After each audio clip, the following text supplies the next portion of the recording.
This is Gilbert OJ, iPreacher. I'm here to preach Christ from the pulpit to the planet, the word to the world. If you are a Christian ready to flee sin, grow deeper and train the truth, this is your home. Watch this and let God speak to you. 3, 2, 1. Godly love. Na yibehu sa odona de se ye Corinth asafo no ho. Baby, wa wo dwen se wo gina ho hweyi na wanhwe ase. There is a Church of Christ. You say, one true church. You prove it. Be Church of Christ. Asafo a Kristo de bae. En kire nti se Berekum ha indeed church of Bible mu. If we say the Bible aka say asafo no enye bia ye. It is out asafo bi say na o de ho say me a Church of Christ member me call heaven. Today be a Church of Christ when I call heaven no ya dawutim I say akora wo hu se ne father wo sika to koskuma me papa wo sika o nsua de ya kira ya na wada. It is out dreams of Church of Christ. It is near asafo e call heaven na o bo obra de ense na hwe sunsun Nyankopon na wo say my dreams wo gina ho tun hwe ase da bi na mo wo gina ho hwe yie na wa hwe ase. Greek I dey clear Bible that is common Greek no efreni eros chere romantic love de yenya de ware no ewo ho na mo say ye mrantie ni mabawa no ye hu difference between last akono boni eni odo akono boni nye odo akono boni bi ti say obi adi 35 years ohu akora wadi 7 na ho ye ne fe na wa chen no ne nada ni nyina say na odo no eno no se biu e akono boni adwumfi ene wo tim enti se wunya adwum bi se obi enye se woni ne da Bible say e last enye love enti ababa wa pese woni ne ntena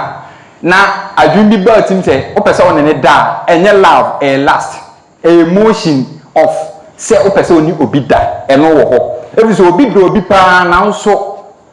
ne kon no se oni nipa no ne te no ebeda e je so no na mum akono for nanu eni ho edunya bi ma oba bi a akono boni enye no na eye eros nya boni unya odobi dia wari obi when say Bible can say obi bi obehu oba na obenya akono boni bi woni mu no wabo adwaman dada nti obi bi za question say na oba ne say amede ya ehu no apɛ no awale no se ma enya akono bi a Bible no emphasize boni utimpa de enti a oba wu kɔfrɛ no ana udi na chi no eye na I plans bia no utim oboa enti eno no eye last boni difference no de to so meni ye store no so eye odo eno ne ye family love eno bi na akwa ne de try a okonya also ne de ma ne maame no Bible expect say obi bia o maame awo papa wo wo so akoma bi e de ma no say oyo o maame entra so so utim ne unua ba eda mpa ba ko so ma adeche abra os enamu ana wade mu odo emma utim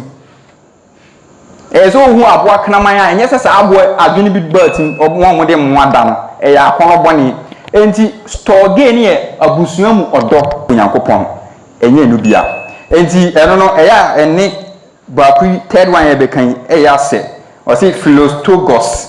store gain no Romans 12:10 abusua mu odo ena yo phileo no brotherly or friendship love unu obi wo ho se wadamfo but the ebi kan ompe no na say the nature your ba the nature say wale na onwale no de to so mienu hwi nu tim so ne nam a adwin bi bra tim se one ne nna wo hu na so ase opedi panya sema saade no science wa kire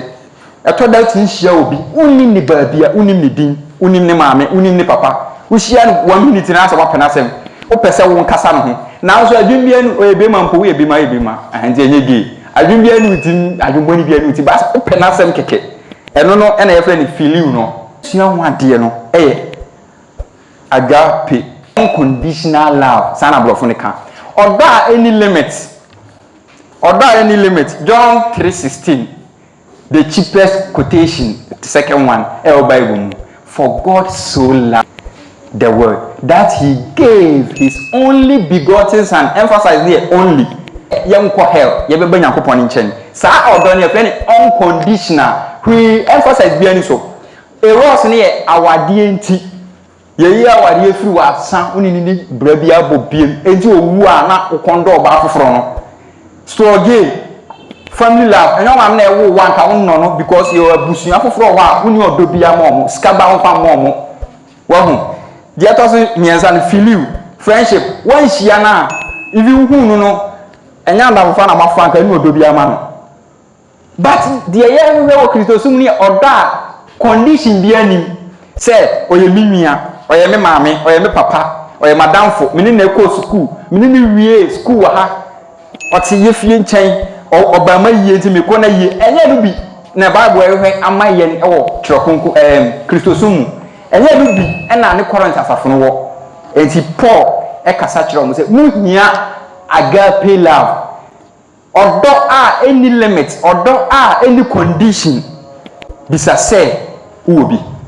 for no mo git side ni tum say oka tongues ha say enje say nipa betim aka abofo kasa na mom ye frɛ mo am ko ye frɛ ni ade bi hyperbole ye teacher ni say hyperbole I say o chire asem no amana ye huhu say empo o ka so betima yo na mo empo se metim aka abofo kasa ana metim de abofo kechirema aka sempa enti mo bi na da say nipa betima aka abofo aden moja gina mu ko kan abofo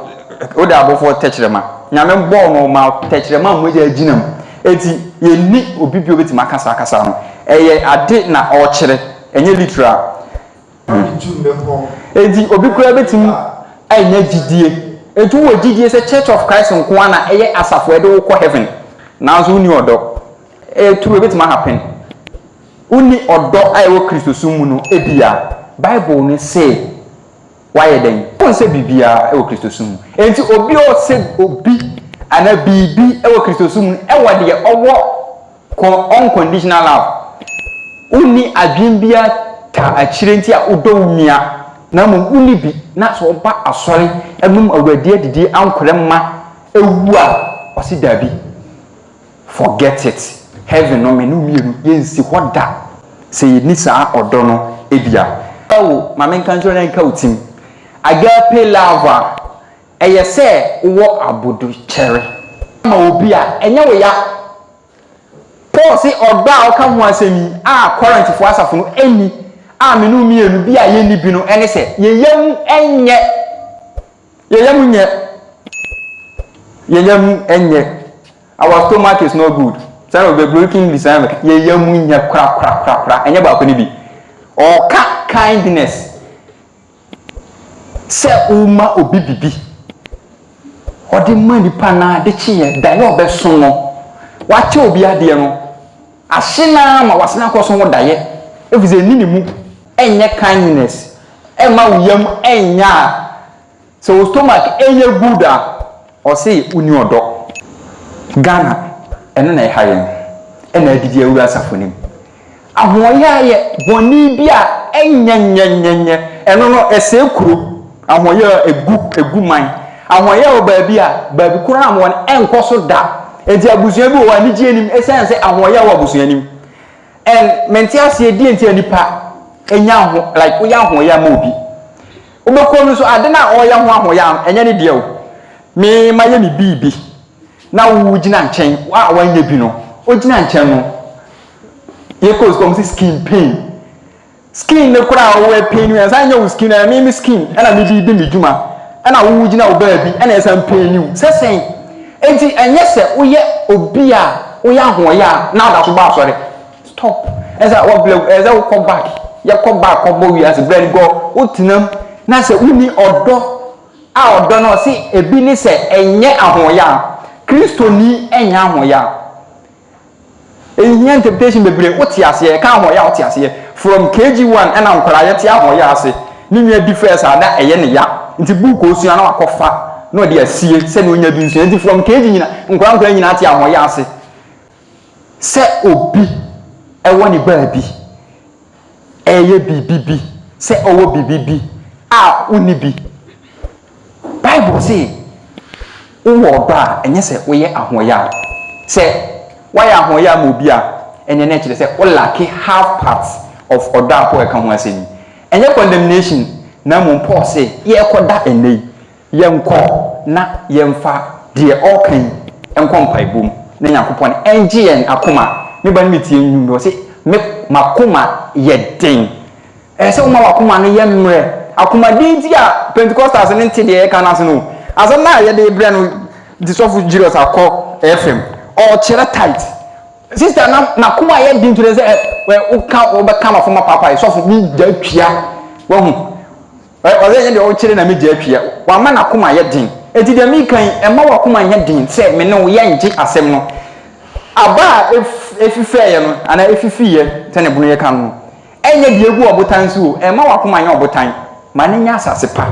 saa akoma ni bi na odo ewo mu kanokre uhuri pana na uye ma hyew mi hu ha so onye obibia on count now so ohu kirew ahoya nti obi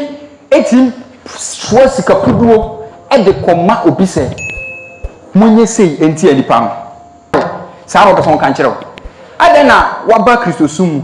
ene no nye aho kire ase wiase obi se mesunsu anante awiama brama bre enye no bio ene ye de job kan ye no o se nipa ya wo de eye se wo bere natural obi bia obi ase bia no baka se wan bere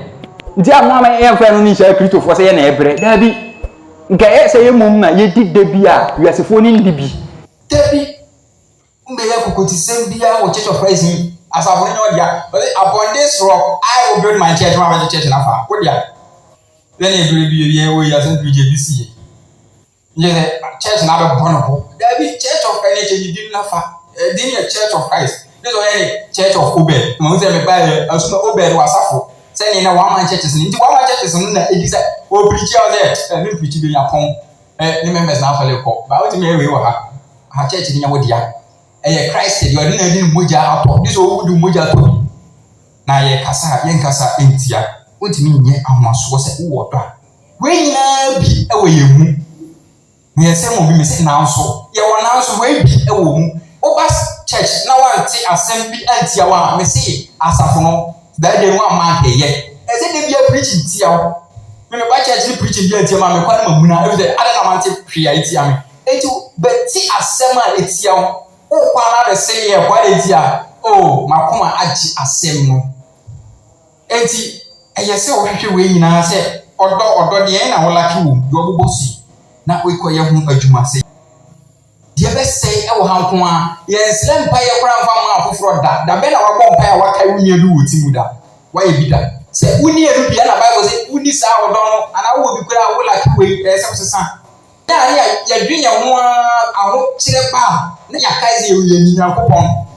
tu so be kan wa si na so o ti Yakopon mene mi nyame no se wan kai me enti wo do a se wo ye bibia wo dwen wo bɔ mpa ya wo dwen nchenchen enwe nko ade ho ko yi me de ti se wo yi wudie wan ka se wo mi ka se hwobi no na ha ye wo Church of Christ wo se pitia dusua ba na ye chusu amobi me se wa de bia me ye ya ni siso wan kasa de Yesu nhwe se me de de ane ye koi papa Yesu so ba wo be ko heaven eno na me se ye nhwehwe enti wo fa wo ka wo nante wo de bicycle na Yesu pie nne ana se bio mi no firi mu na heaven no be ko bi e wo de abugo yi de na wo fon oni bia wani nya ho obi di poni ba afie a wani nyu na ye te ye konkonsan atoro obi di sa nya mani ba afie se obi tim high car 7 cities ebe tena fie e ka obi asema from the titu ne nase obi a benkwan na ye ya na oni nadi obi a wa man 5 cities na odi atu odi afaka na ko fie ndi ne oti bia ni sika onya nyina ya atoro na odi se pa ne dia sem ne ba na ya atoro a unso so no so efise wo odo unka obi asem boni obi di boni benwa unya bi ye na ye yutu ewo no boni ti o no oba na bi ma na ma se oba ye ni je de ni je wa na de bia oni uye Kristo ni ka kira ne se na ye boni me nwale o awalefo dia enti oba na be ma on eche na ni je omo wo wie ni tena bie da ba ya re se obepo ba bi afa owo do Kristo mu oda se osuro boni ba che dia be se wo ba so no wa mu na se o sign go go ba no krefie Church of Christ wo be see truth it is them make say wani ji wo koma mu obuafo a dabi o la ke odo no play fa o la ke odo no se wani ji wo koma so odo asem a me chire no kre na me kan so wi aka teme kwa enti da me kan wani ji wo koma mu se wani ji a eno na chire se so bibi wo wi nya bibi me no nya bibi ene sen ye hu no kra na ye pu afu odoto entwada ade a yin se twada e wo Kristo sumu a ye wu a e binya heaven akọ e odo da e tubetwa se pe a wo be wu no wa hwere odo wa hwere heaven tu hwere odo a wa hwere heaven church ni se church ni na lake love ma church ni nyina ya fail we are going to hell straight adentia e bi si revelation osimo jama kane odo no odo ben odo a e wo Kristo sumu no mu church a mu efiso mu dibi Messi be yi kani aduana firi mo so ene say the name Church of Christ Jesus Christo asisi no mon ka ho biem someone sesa enti odo so ye kire wasafuni enti committee o say leaders so ye wo church we say odo nim 90% twa odo ni emu na ye nsiesia nyakopon say church no nim ye etu time obu ma na efiri a kosofo me time obu church ni say wo frɛ no na ye ka ho asem na yesi asem na sa wotwa na ahye wokuma mu na wawu wodwe se Yesu ye wia na wakohia kosikani no wia etimi no mienu di ade a ene Yesu ye bobɔ so se wo de se wunya se oyifirim die nya ne die yifirim no die he na wo ene die he na wuni ye ho adwuma se na wo koi kokɔ ho paye esa ba to collection at all family you be ye bia o na me no ya ko hell ye edwe ho ye hell Kristo sum de ya de hu awe heaven and hell ase ya ni refi aye nchele e ko bio da be na be yo me ko members three na meti say omu awu nsu na me nso omu be ko bia me ko me na mewu kina meti mawu eti dwen heaven wo kakra so bi hu a wo di bone a face to face ndi a na me say hu ni ase because no wo be force say wo nya bone a nipa be ba komani no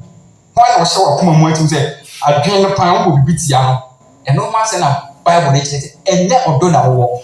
nya bi fa bi shem de enye no yifrim enti asafuni na judgment atemu be hyase afri ene ye besua Kristo sum odo de enye na wo a Bible se ma ne nka se kokɔhwehwɛ de shem wo so a hallelujah de enye na enya ewo mu a Bible se yifrim se me no wo ko yifrim ya mom aye den enfa wo ya fast for odo ho go ni mza de bo wa ya wutimi nya wo time bi abesi na wutimi nya wa di atora wutimi nya ntokwa abufuo sa de ni nyina te se woni odo efise odo na ya de kesi o Kristo sum ndi za wo mom pa enfa ho a ene Bible say ya fail say ye a Christopher say ye Church of Christ for enti Yesu chia so afọ say asumbi enkam e gidi say ye wasumbi e wasafunu e wo fie o ye mi aye nyina enne ye besua agapao love eye uncondition wo do bibi che wo do ho bibi ma aso Nyankopona na wani achi eno na say ye hwehwe ma hwe hawo de say hawo ne say bekọ na me no akosesa na ye wu ochena bitima wu say bibia ni wo mpe heaven na nkwa na so bewu so person ko heaven dia say ogbo yi so usura na ni nyina ne say usuru se obekọ hell eno na asem na popọ ni chire na de ne yati yenkọbọ mpaye se wo hwe e wo YouTube bo subscribe bo so ebiem na bo be icon na ya twere all no